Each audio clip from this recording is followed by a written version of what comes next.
Are you a business looking for a fresh new way to reach potential customers? Well, you need to get airtime on IT TV, a 24/7 streaming and on-demand TV service online and on Roku. With Roku having a potential reach of 62 million people, it's a perfect opportunity to reach potential customers through affordable commercial and infomercial spots. Visit us online today at itnetwork.tv.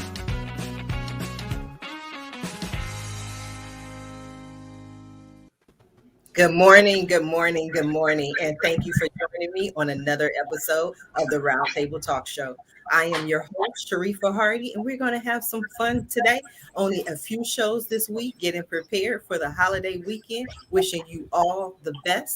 But I want you to go ahead and introduce the show to your friends, send that text, make that post, send that tweet. Let everyone know the Roundtable Talk Show is live because, like I always say, friends don't let friends miss out on the Roundtable Talk Show. So while you're introducing the show to your friends, I'm going to go ahead and do my job and introduce our first guest, Mr. Patrick Melder. Patrick is a pioneering thought leader in Christian adoption of Bitcoin to expand God's kingdom, exploring the intersection of faith and Bitcoin. Good morning, Patrick. How are you? Hey, I'm doing well, Sharifah. Thanks so much. Yes. So my mission is broad adoption of Bitcoin by Christians. I run a podcast called Mission Bitcoin Podcast. And essentially, I launched the first Christian-based podcast for Bitcoin adoption. And I've started a course called Bitcoin for Churches. And I've written a book called The Christian Case for Bitcoin. So I'm all about Bitcoin adoption and Bitcoin education within the Christian community. So thanks for having me on the show, and excited to be a part of the roundtable. Thanks so much. Absolutely. We're going to learn a little bit more about you and what you do. But Bitcoin, I'm telling you, now y'all want to change the name of the Coliseum, Bitcoin.com. What's next?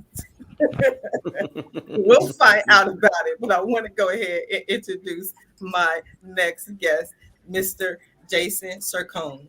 Jason is a creative professional, strategist, and podcaster. He is the host of Evolution of Brand and the founder of Cercone Consulting, where he helps brands and professionals maximize the podcast platform via impactful, optimized guest marketing campaigns. Good morning, Jason. How are you?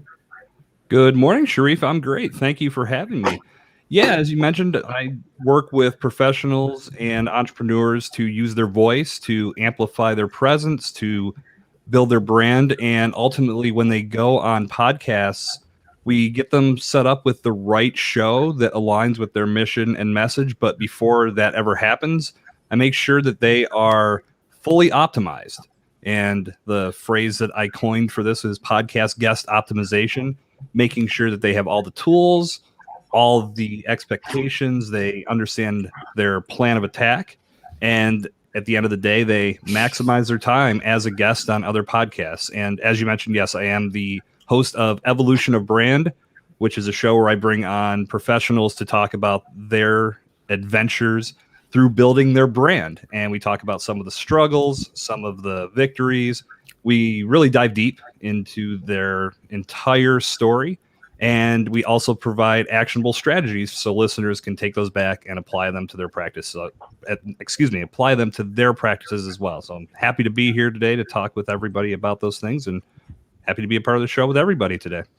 Absolutely. We're going to learn more about you, Jason, but I want to go ahead and introduce our next guest, Mr. Brandon Powell.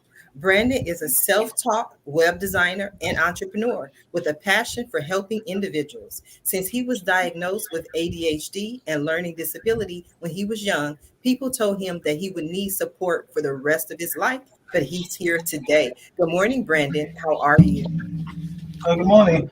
Thank you for wanting me. I'm Brandon Powell. I'm self-taught designer and entrepreneur. I've been doing design for 7 years now, and now I'm on the venture of starting my own creative and technology company, where we're going to help businesses become more disability inclusive. And I'm also a mentor, and I also help people with disabilities that want to become independently and build up their own business or try to find their own ability within inside them. I'm done speaking. We're going to find out more about you, Brandon. Got some interesting questions, but I want to go ahead and introduce our very next guest. We have one young lady on today's show, which is surprising. It's usually all of the men come on the show, but today we get to talk to Miss Abby. We're going to find out a little bit more about Abby Rosenblum. Abby is the founder of the Social Modern Matchmaking, helping bring singles together through blind dates and singles events. Good morning, Abby. How are you? Good morning. I am great and even more fabulous that I get to be here with this amazing group of people. Excited to chat with everybody and share a little bit more about what I do. Matchmaking is something that when you enter the dating world, not a lot of people think of. Usually you think of dating apps and just constantly swiping. So instead, I introduce people in real life and, help give them the right tools for connection. A lot of people don't know how to connect with other humans on a date. So I do coaching. I search for great people for my singles, set up their dates, get feedback for them, and all with the goal of spreading more love into the world. I think that's wonderful. I got to work with you, not on connecting with the humans on days, but just connecting with humans. Like, I need help. You going to help We me? can connect you with just general humans. You don't have to be for romance. It could be for friendship, business, whatever you want. I need some help with that, but I'm going to come I back can help to with you. that too. We're going to find some people to connect with. I love it. We're going to go ahead and introduce our next guest, Mr. Sunil Godsey. Sunil's expertise lies in helping businesses implement intuitive branding, which leverages the power of intuition to create trusted relationships in under 14 seconds. And when that happens, highly talented employees want to work for you, fiercely loyal customers prefer buying from you, and the marketplace sees you as the brand of choice, which is exactly how you eliminate your competition. Good morning, Sunil. How are you? Good morning. I'm doing fantastic. Thanks for having me on the show. I really appreciate it. Yeah, I'm in the intuitive branding space, and everything revolves around intuition and trust, and that's the premise of what I do. And so, when you look at the leadership team, when the leadership team, to survive in this day and age today, you have to have a trusted brand. There's no ifs, ands, or buts about it. And so many statistics are showing that businesses are just simply not doing it today. 80% of people hate where they're working. 96% of customers are leaving because of a bad customer experience. And the average duration for people staying in their jobs is going from 12 years so baby boomer age to 3.2 years in the Gen Ys, and it's getting even worse for Gen Zs. And the way that you want to make sure that you want to create a trusted brand is by leveraging this thing called intuition. And if you look at the research, intuition to develop trust with your employees and customers starts in as little as 33 milliseconds. And by the time they actually decide to exchange some type of time, value, or money with you, that takes under 14 seconds. And when you do that, that's when you have employees wanting to work for you. This is when customers are going to buy from you because they love your core values and your purpose. And guess where you're stripping them away from? It's your competitors. And so when you strip your competitors of these resources, which happens in under 14 seconds, you've created a brand that is trusted in the marketplace. And that's how you eliminate them in under 14 seconds. So what I do is I show the leadership team how to create trust using intuition, which there's 4 types and signals. And that's how complex it is. And when they leverage it, this is how they create a winning brand that's going to keep them going in the marketplace. We're going to learn about those tips. But I have a question, because so many people are talking about this mass exodus as far as employment. I'm 45. I tell people that I don't care, but I've never worked for a company for longer than 4 years. I've been laid off 8 times. But there used to be more of a commitment from the companies to retain employees. There used to be that 25-year commitment, that retirement plan, that pension, that go watch, something that made employees want to stay, and a lot more loyalty from the customers. So how would you say your plan works with that to make employees want to stay and employers want to keep employees? Yeah, absolutely. So there's a huge fundamental shift in how people need to manage people. And in the end of the day, as a leadership team or a supervisor or manager, you're managing people. And way too many businesses have that command or control type of mentality, or they're too into managing the business itself, and they don't really care about the people as much. And so what I do is, when you have this trusted relationship, when you understand how you trust other people, like your friends and your family that you surround yourself with, there's an empathetic element to that. And so that's how you treat your employees as well. So would you like to go for coffee with your employees? Take them for coffee, have a really good opportunity to meet them and to look at them and to make sure that you get to see who they are and who they are as a person. And when you really understand who they are, and you really, what you're looking at them is from an intrinsic level. And what do they want? And when you treat your employees really well and your customers, and then you also tie that into your core value, why are you doing your business? All those come together to say, I really want to work for this company. I believe in what they're doing. They're treating me well from an employee perspective. If you love a purpose that you want, you're going to buy them. I mean, Nike's a great example of this when they had that whole issue with Colin Kaepernick. And so if you look at, there's a Canadian company called WestJet. It's an airline similar to the Southwest Airlines model, where employees love working there, and no unions were able to start because nobody voted for them. When you have that type of an environment, that's when you have people staying for 12 years, 15 years. And most management don't do that.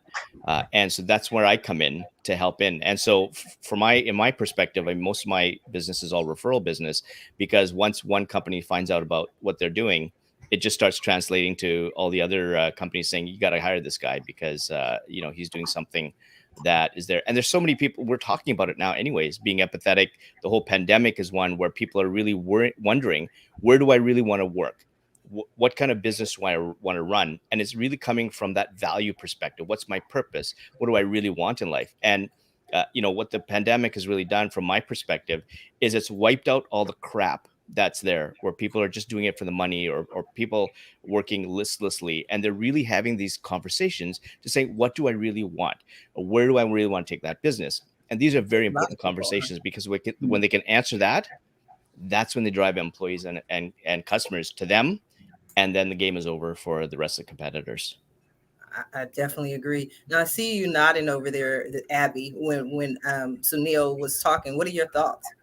Yeah, so I have so many thoughts about this, because I talk so much about kind of the masculine versus feminine energy. And Sunil, a lot of the things you were saying, in leadership, I think it's important to not just have the masculine energy. I have members of my team where if I just led that way, it wouldn't work as well. And of course, with my job, half of what I do is intuition and figuring out how people go together. So I love that the idea of intuition and leading more with your heart is reaching the corporate world, as well as small businesses and entrepreneurs. Jason, I'd love to hear your thoughts.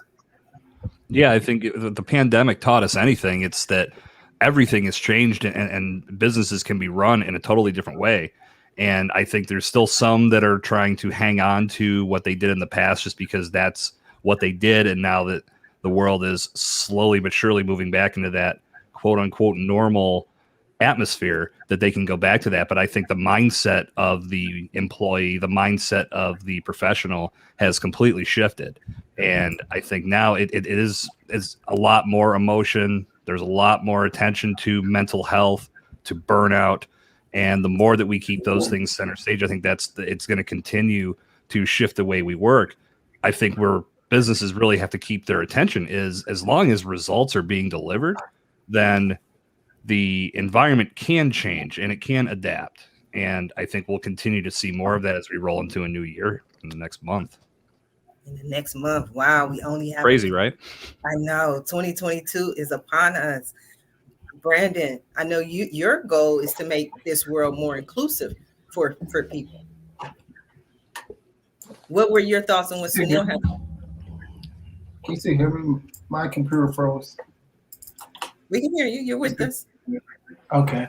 So my thought, I actually do agree with him. I'm also still learning about how to make connect with people as a leader and build better relationships, and also working at Amazon. I see that Amazon they they run their company like a robot, and there's not no personality around the big brands and the big companies, and people want personality instead of talking about business all the time. So I've been trying to learn more about connecting with people, getting to know people, and trying to build a strong relationship and a family around my company and what I want to see my company be in the future. So I actually do agree what he was saying. I'm done speaking. So, Abby, we talked a little bit about it in the beginning about connecting with humans and connecting with people. So, when you hear Brandon say, I want more ways to be able to connect, as a business owner, more on the human side, what are your thoughts? Yeah, it can be really difficult. I mean, I left the corporate world to start my own business because I didn't love it. It was a lot of just like sit in your desk for 12 hours a day, even if you have nothing to do. No one really wanted to build relationships, and there was so much hierarchy. So, I feel like that level of people wanting connection was already there. And then the pandemic totally amplified it because we were all stuck at home and, obviously not able to connect as well with people virtually. But so much has changed where we can have these kind of conversations virtually. I would say that in 2019, this is probably something that not as many people would think of. This just feels normal to be on a virtual talk show, all of us all over the country. I don't even know where we're all located. So yeah, I think connection is always something that is just an inherent human need. And I think it's really important in a business to, not even if you're not a matchmaker, to have that connection with your employees. But something I also, kind of struggle with is, how do you walk that fine line of, obviously being a leader and a manager, and then also having, a friendship, personal relationship with your employees. I would love thoughts from people in the group on that one. Well, Sharifah, I've not talked about Bitcoin, so I'd like to go ahead and just kind of put that in there. As everybody was talking, I was trying to link Bitcoin to everybody's situation, and I was able to do it until I got to Sunil. But as he started talking, I think that one of the things that Bitcoin provides all of us the opportunity to do is to slow down in our approach to what we're trying to accomplish in life. And Bitcoin enforces what we call a low time preference, the time to figure what our desires are, our interests are. And because of the appreciation of Bitcoin, if you're saving in Bitcoin and something like that is going up in value by 200% per year, you don't have to work as many hours. You don't have to take the job that's high pressure. You could do what you love to do. And in what I do, I'm a surgeon. I walked away from my practice. I'm also a serial entrepreneur, but Bitcoin's afforded me the ability to step back and say, do I want to be involved in such a high pressure environment, or do I want to step back and take my time to understand what I enjoy and what I love? And it also brings about, connection. Abby, you'd have a great opportunity within the Bitcoin circles to connect Bitcoiners with Bitcoiners in relationships. There's a lot of complaining about Bitcoiners trying to find other Bitcoiners because we share very similar values, and it kind of connects all of us. And I think probably the underlying theme that I've heard in all of these discussions, it all reaches back to the pandemic, and the pandemic changed everything, and it did. And what I have found over the last 18 months to 2 years within the Bitcoin community is Bitcoin's what we call a truth machine. It's computer code. You can't alter it. You can't manipulate it. And money, as we understand it, is the base layer of our civilization. And what we have found is that the economy that we live in, the society that we live in, has been controlled by the fiat monetary mindset. And this drives excesses, and it drives what we call a high time preference. So anyway, I think that Bitcoin could really help every one of your businesses. And I just wanted to plug it for that. And I'm not plugging myself per se, but I'm Bitcoin as kind of a solution for a lot of these problems, honestly. I was actually going to go over to you, Patrick. So I'm glad you piped up and mentioned that, because based on Abby's question, I wanted your thoughts, because one of the things that Abby said was that 12-hour day, even though you don't have anything to do. And that was one of my biggest problems. I tell people I type fast, I talk fast, I walk fast, I type 85 words a minute. So I could always do just about everything, 3 times as fast as most employees. And I still have 6 hours left in my day. So what do I do? Jason, I see you nodding over there. What are your thoughts? Yeah, I mean, I go back to what I was saying before with the fact that, now that we have normalized this virtual environment to some degree, and there is more focus on the important things that go into the overall dynamic of an employee. They're not just a number. At least they shouldn't be. And they never should have been, but unfortunately we lived in a world where that was how it was. But now I think people are starting to focus more on burnout, and you're seeing that Jason, conversation start to arise. That's a direct result. Yeah, that's a direct result of the fiat system that we live in. And, Sharifah, getting back to your point is, time is money. And we say that flippantly, time is money. But the way I like to describe it is, if I walk into a store and I give my dollar and hand it over to someone for a cheap plastic toy made in China, I'm giving my time, I'm giving my value. And the fiat system has degraded our time and our value. And Jason, I mean, I'm agreeing with you, but it's the system that we live within, and Bitcoin allows us this escape hatch to really find and center on what we enjoy doing. Yeah, and I think I just want to pipe in with the Bitcoin. The other thing I think that becomes a really good analogy with this is that there's a change, right? And so if you look at sort of the traditional ways of investing in it, it's interesting that we're talking about Bitcoin, because that's something that I'm looking at investing in now with Ethereum and things like that. But it's also change and moving on to something new. And so if anything, traditional ways of investing are, if you're hanging on to that at some point, if you don't grab onto an investing train like Bitcoin, provided that you understand what you're getting into and you understand the risks associated with doing anything when you invest, it provides for you to make that change. And I know there's a question about, I just want to get back to the question with leaders and leading with empathy. That you have to lead with empathy. And one of the questions I had on another podcast interview was that, why do CEOs not have empathy in the workplace? And one of the things I responded to that was that, well, if you're going out with friends and family and you're having a good time, why does going through a corporate door and all of a sudden shut that off? And it's about having relationships. And you can always use the data to match that. But if your turnover is getting high and people are leaving through the door and people don't want to work with you, you can sense that, you can feel that. That's what intuition is. It's a feeling. And it's about making sure that the people around you, which you already know how they feel, are feeling comfortable working for you. And when that happens, we have that trusted environment. The statistics show your productivity is up by 31%, and that hits the bottom line by 37%. Your bottom line goes up by 37% just because you have a trusted environment. So, yeah, right? Sunil, I would suggest that the problem is not leaders being more empathetic, which is needed, but when your value is demeaned from the beginning, it's baked into the system.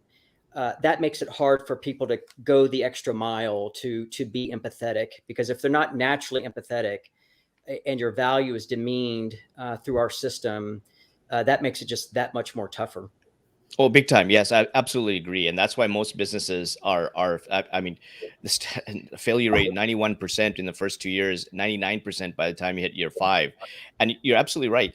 If you are not able to do that, if you're not able to turn that around, and so few businesses are able to do that consistently on the long-term basis, you're going to go back to that base case, and you're just you're going to drive your business to the ground. And even more so now that all the younger generation are looking for that value. They want that balance in life. They want to join things like Bitcoin. They want to have some great relationships. They want to maybe have a podcast so that they can really, truly do what they love. And so everybody here is all tied to what we want to do. And with our other guest who wants to do something with purpose with disabilities, I mean, that's also tied into what do you want to do with your life? So there's almost this thread that ties all of us together on what do we really want to do and how do we want to really live our lives. And if you can't really have true discussions about that and really have an honest conversation with yourself and then act on that, I mean, you're going to get to regret. And one of the things I say is many people regret when they're 65 or 70 or 80. Why regret today, right? Why do you want to regret the decision you didn't take today, tomorrow?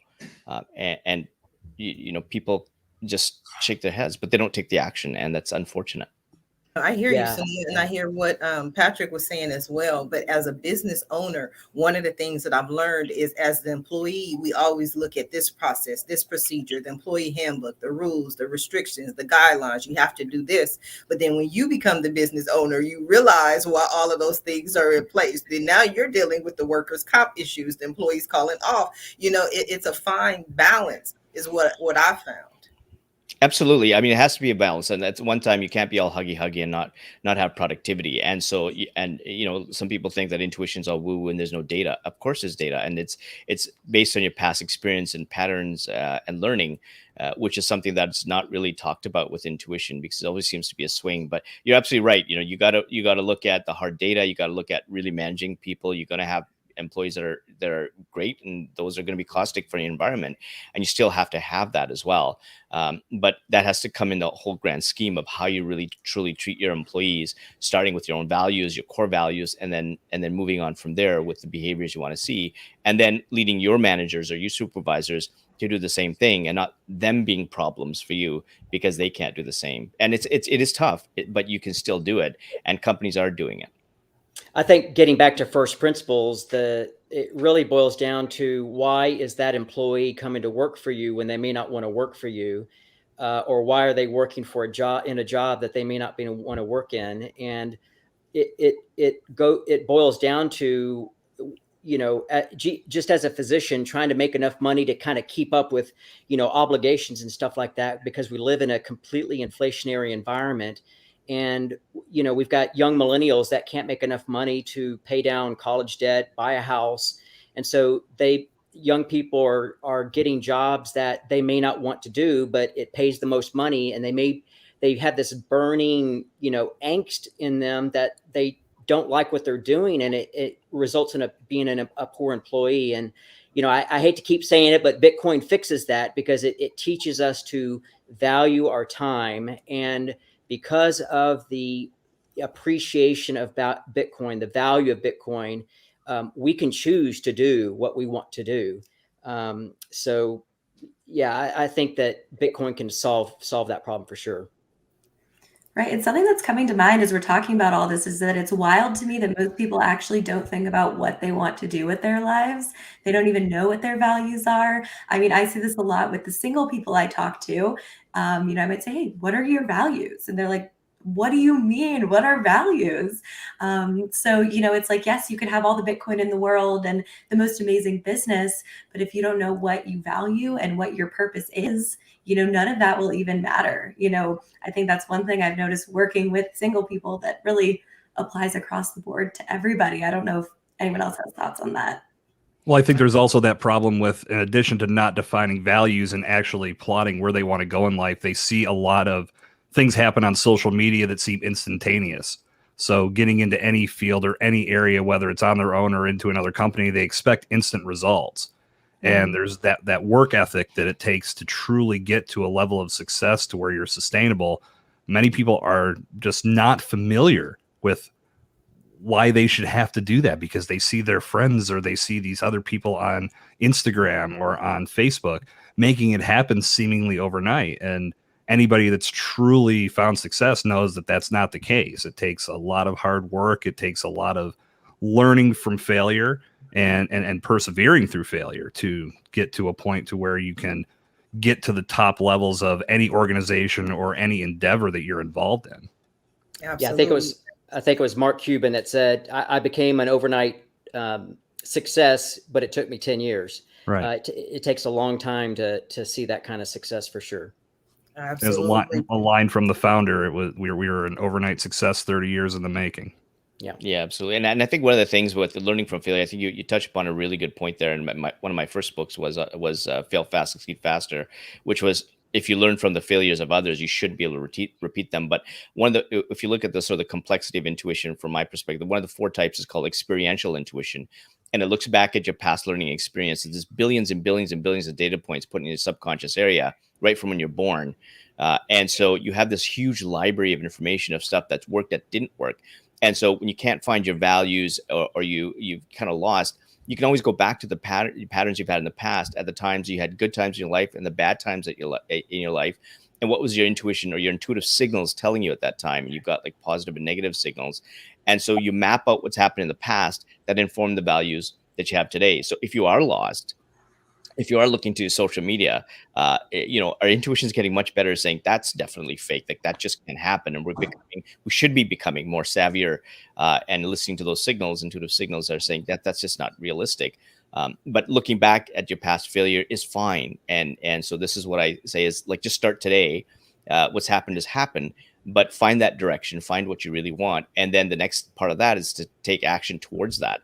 And then move forward. And so I think that's a really great way to really kind of say, okay, that's fine. I know where my life hasn't been. Now I kind of know where my life wants to go, guided by these intuitive signals. And I'm going to take the steps to do that, no matter who is around me that's saying no. And this is the other part of intuition, is that you really have to filter your relationships to really surround yourself with those who are truly going to be there for you. Now, these aren't just yes people. These are people who will give you constructive criticism, but they're truly there for your success. And for all of us, if I was to ask each one of you, how many people can you really count on that are really in your corner? I'm sure we've all met tens of thousands of people individually. I have 2 or 3 people that are in my inner circle, and that's it. But that's all I need for my path, my success, and who propped me up.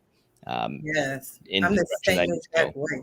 I'm the same exact way. I have a very small inner circle, and then I have my bestie Dawn. Dawn is with us this morning. Good morning, Dawn. Thank you for tuning in. She's one of the few people I allow in my inner circle. Now we are going to continue the conversation, but we're going to stop for a brief commercial break.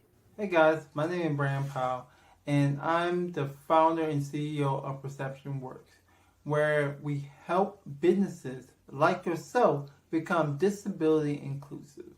If you're looking to become disability inclusive, we are here to help you become disability inclusive. So, book a call with us. Let's talk and see what you need, and let's get your website disability inclusive. Let's go. My name. You need jordansrooter.com. Get free estimates, 24-hour service, special discounts for seniors and veterans. That's jordansrooter.com. Have a home repair or some remodeling you need done? No problem. We can handle all that too. Give us a call today at 800-300-0358. At Jordan's Rooter, we take pride in our work and always make sure to get the job done right the first time. That's jordansrooter.com. We want to be your Mr. Fix-It. I've had this problem. Big problem. I really needed A good business consultant. And I kept searching and searching. There are so many choices. It's really hard to find one that has all the things on my list. But I finally did it. Yes. Thank you. If you are looking for one as well, look no further. Here's a really good one. Just use mine. Use mine. I'm very satisfied. Definitely recommend. Problem gone. Thank you.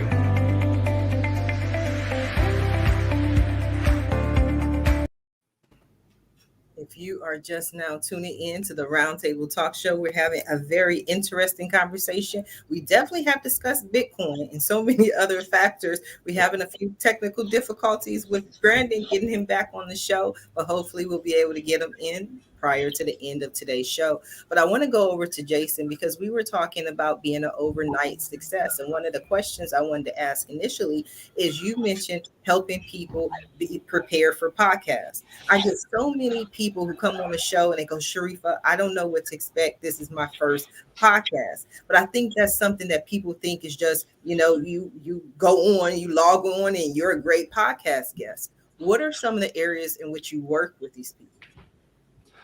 You're absolutely right. I think a lot of people do feel that it's just turning on a microphone and talking. And excuse me, to some degree that is true, but there's a lot more to this podcast platform than people realize. And we all know that podcasting has exploded over the past couple of years.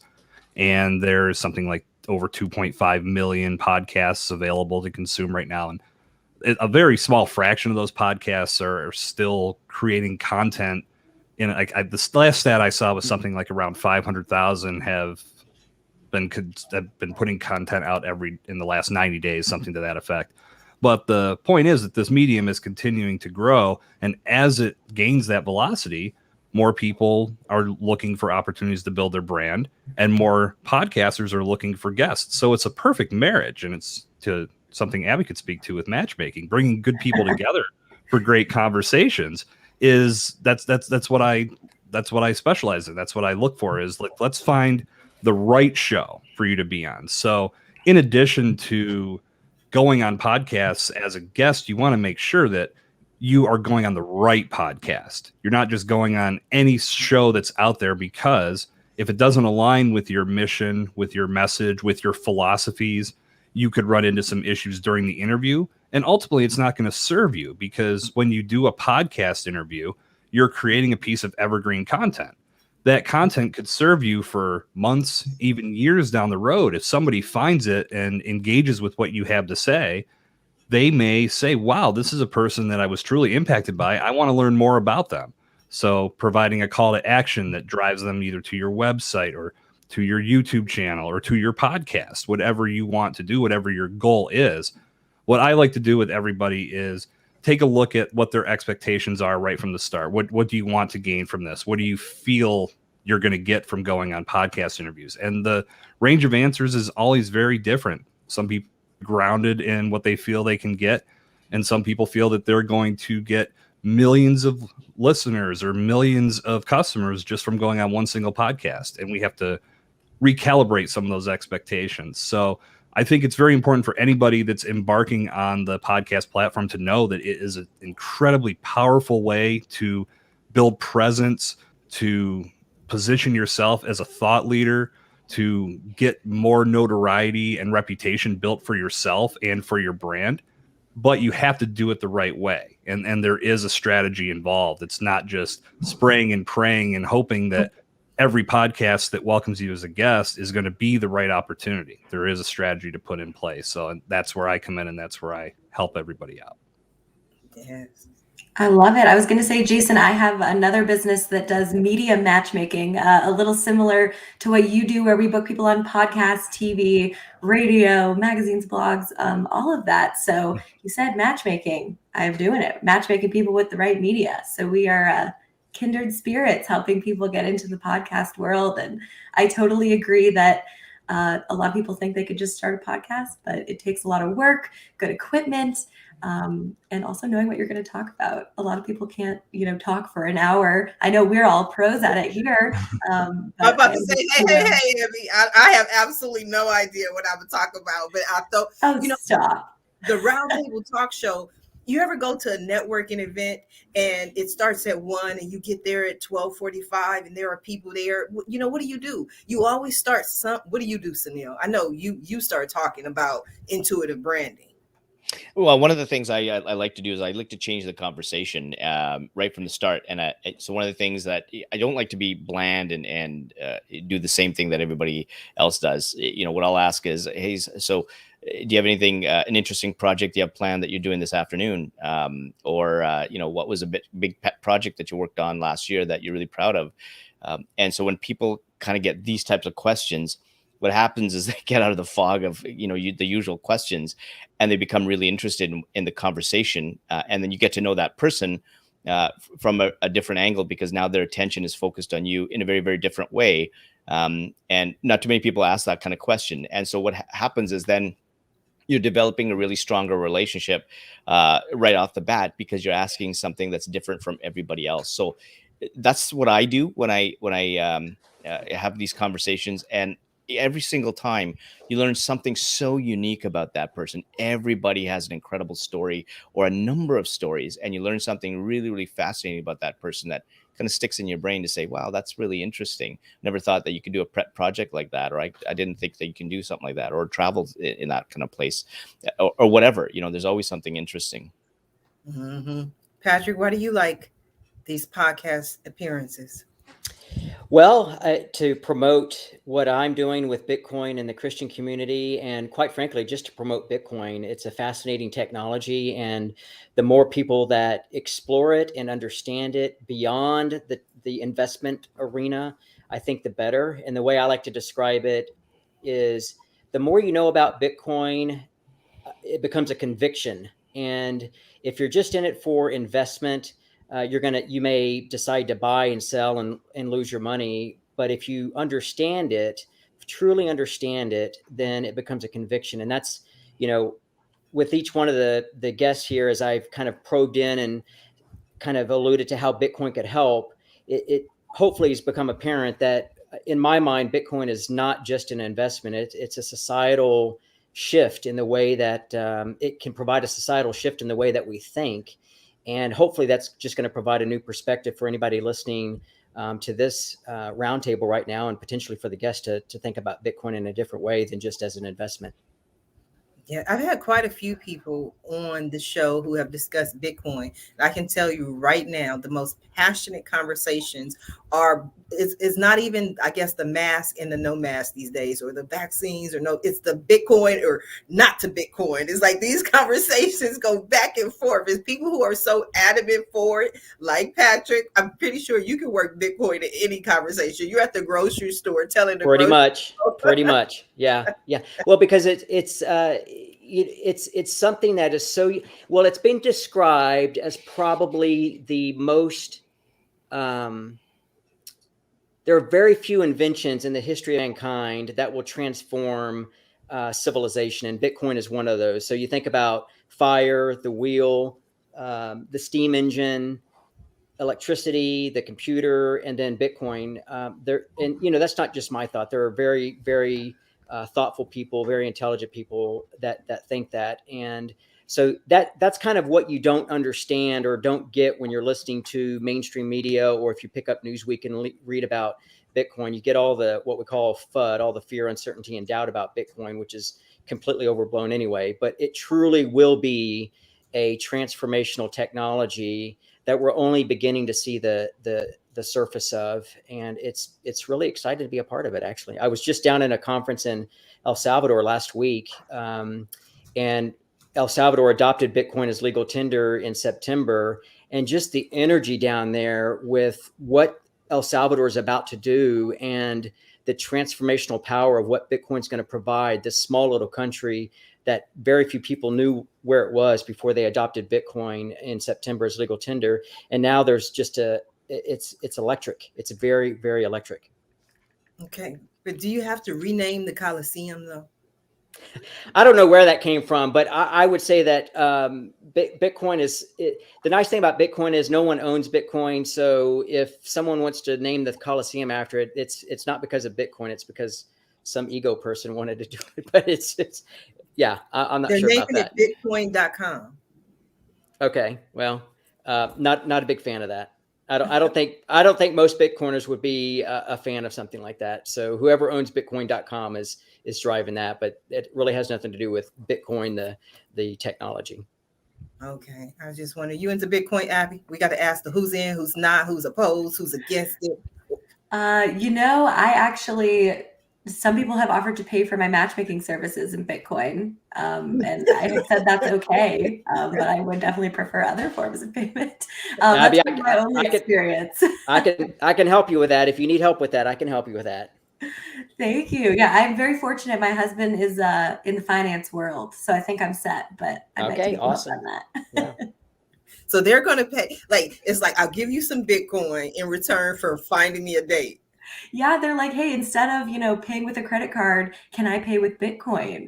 And I'm like, I guess I don't see why not. As long as it's the same amount of money, I think we're good. Yeah, Has anyone else run into that with their businesses? You'll save in transaction fees, that's for sure. It's a good point. Jason, have you ever had that question? Are they paying for your services in Bitcoin? No, I haven't had that question yet, but I'm sure it'll be coming soon, especially after people check out today's show. Right. It's like, we can pay Jason in Bitcoin.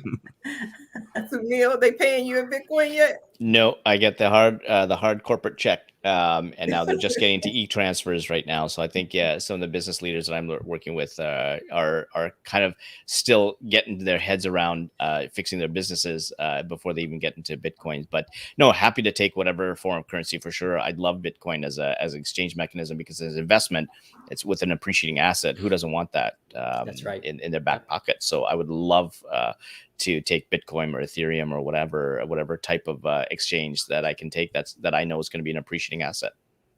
What's gut? Gut is, so typically what happens is when people talk about intuition, they talk about their gut feeling. And so when I was conceiving the title of the book, everybody talks about that gut feeling. There's two common things when they talk about intuition, that gut feeling or that voice in their head. And so gut feeling was one that's very, very common when I was looking at titling the book. And apart from the German Gut, which is about diet and lifestyle, gut seemed to be something that everybody talked about as a common term. And so that was the name of my book that I started. And once people got it with the tagline, how do you use it? How do you trust it? What is it? How do you use it? How do you trust it? They kind of got that with the book. And then it has all the four types of intuition, the intuitive signals, both in the personal side and the corporate side, with all the science in there with MRIs and things like that. And each particular aspect of intuition is paired with a case study of someone who demonstrates that portion, that part of intuition in their lives, so that people can really see this is not just theory. Here's the science and here's the practical aspect of how people have used it in their lives. Abby, do you do a lot of working with people to go with their gut as far as matchmaking? I definitely do. And yes, Sunil, I think we need to talk after this because I would love to have you on my podcast too to talk about absolutely intuition, because it's such a big part of what I do. And sometimes it's hard to explain. People are like, wait, why did you know how to put us together? Or what was it that you thought of? I mean, of course, I think of on paper how people will go, do you both want to get married? Do you both want kids? Do you want to have a Brady Bunch family? What are your values? But a lot of it is, what is my intuition, my feeling when I meet someone? So yeah, I run into that a lot. And then I also try to get people out of their heads a lot with dating. Some people like to treat dating a little bit too much like a job. I get a lot of engineers and analyst types that create spreadsheets of all their dates through me and find their success rate and their second date success rate. And I'm just like, please throw that away. Dating should not be a job. It has to have some of that intuition and trusting your gut in there. Absolutely. I'd be happy to do that. I'm actually speaking to a dating coach later today at 1:00 on her podcast show. So right up my alley. And you're absolutely right with dating, because what intuition really does, where it plays a part, especially in relationships. And this is not a podcast interview with you, but it's really getting down to what does that person mean? What's the intention based on past patterns that you can get? And so because obviously when you're dating, you're putting your best foot forward, you're saying the right things. But when you're looking at behaviors and you're looking at what their values are, you can quickly see how they treat people, how they respond to certain questions, ask questions that are outside the norm. Because once the honeymoon stage goes down, then you get the real person. And that's where the relationship is either going to work or not. And your intuition's already baked that into figuring that out, because you would have seen the patterns of evidence before. And either you're talking yourself into that relationship, which is a problem relationship, which is the most common thing. But of all the people I've talked to in relationships that either have been married or have gotten into a relationship, 100% of the time, if it didn't work out, they knew right from the start that it wasn't going to be, and they ignored their intuition to stay in it. Some people have gone bankrupt. Some people walked out homeless. Some people had gotten into some abuse situations, and some people just got out with some, some problems. But the statistics, like 100%, 100%, your intuition is never wrong. If you have that feeling, I always tell someone, if you're getting those red flags, please don't ignore them. And I think this could apply to anything beyond dating too. It could be someone you're hiring, a friend, a business partner. You might see those red flags right away, and don't ignore them. I've definitely been in that situation. Yeah, 100%, Abby, 100%. I'll put on my surgeon hat, and I'll just tell you, as a surgeon, every single time that my gut has told me not to operate on a patient, it's always been in something like surgery. You have to trust your gut. It's 100%. So I just want to ask Patrick, because we had a little glitches there. So as a surgeon, your gut will tell you at times not to operate. Yes. Yeah, it comes within the first time you meet a patient, and you just get that feeling like Abby and Sunil are talking about. But every time I have violated that gut feeling, it's been a problem. Let's just put it that way. Yeah, Patrick, sure. one of my friends is an ENT surgeon, and I interviewed him on gut, and he was making a cut that he knew he shouldn't have made, and he nicked the jugular, and it just started ripping open, and the blood was just oozing out. So he ignored his intuition, but in a split second, he brought in the consultants that zipped him up and put him up. But he went into his office and just cried. It was his very first surgery. And the other thing that, Patrick, you might appreciate is that when you look at an X-ray, it's black. But it's really your intuition that looks at, okay, what size of incision do I need to do? Is it a straight cut down? Is it an angle? And this is where your intuition comes in, because you can't just tell with a black mass. You got to feel it and use your experience that you've had in the past to make that the right cut. Otherwise, a patient could die, as you're saying. Yeah, it's funny. I'm actually an ear, nose, and throat surgeon. So, interesting. Wow. Yeah. Very interesting. Very interesting. Very interesting. Jason's our shy one today. Jason just waits for me to come and talk to them and have a conversation with him. But one of the things when you're working with new people and getting on podcasts, you have to speak to their authentic self. You have to find out really who they are in order to make recommendations for them. Do you find that to be true? Oh, 100%. I mean, I think anybody's story, no matter what platform you're telling it on, is all about authenticity. And I apologize, I'm not trying to be shy. I've just never nipped anybody's jugular during surgery. I had nothing to contribute there. But to speak more to your point, I think that's where we see branding, where we see how companies are positioning themselves in their space is with authenticity. At least they should be, because that authentic story is incredibly powerful. I've actually had one of my clients is on my podcast talking about this in detail, because she specializes in creating authentic storytelling content for her clients.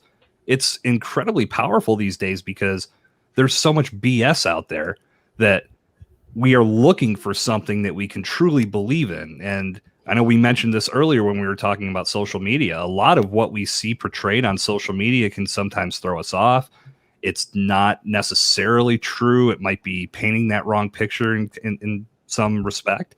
But if you can bring your authentic story forward and actually dig deep and find that inner narrative, the story that is you, that is your brand, and you can bring that forward, you're going to connect with a lot more people, and that's going to lead to a lot better results in the long term. And it's going to create a lot more loyal brand advocates that are willing to tell that story to others because they believe in it so strongly. I love it. Now we are coming down to the last few minutes of the show. And what I love to do at the end of every show is just simply allow my guests the opportunity to speak directly to the audience, to everyone who is watching the show live, as well as everyone who is watching in the archives, and let them know what you want them to take away from your appearance here today. And we're going to start with you, Abby. I love it. Happy to kick this off. So if you forgot, I'm Abby Rosenblum, founder and matchmaker with the Social Modern Matchmaking. It has been so much fun hearing everyone's thoughts. And honestly, I'm excited to connect with everyone more on this stream. But as for the audience, if you're listening and you're like, oh, I'm single, I feel like I, might want to meet someone in a more authentic and intentional way.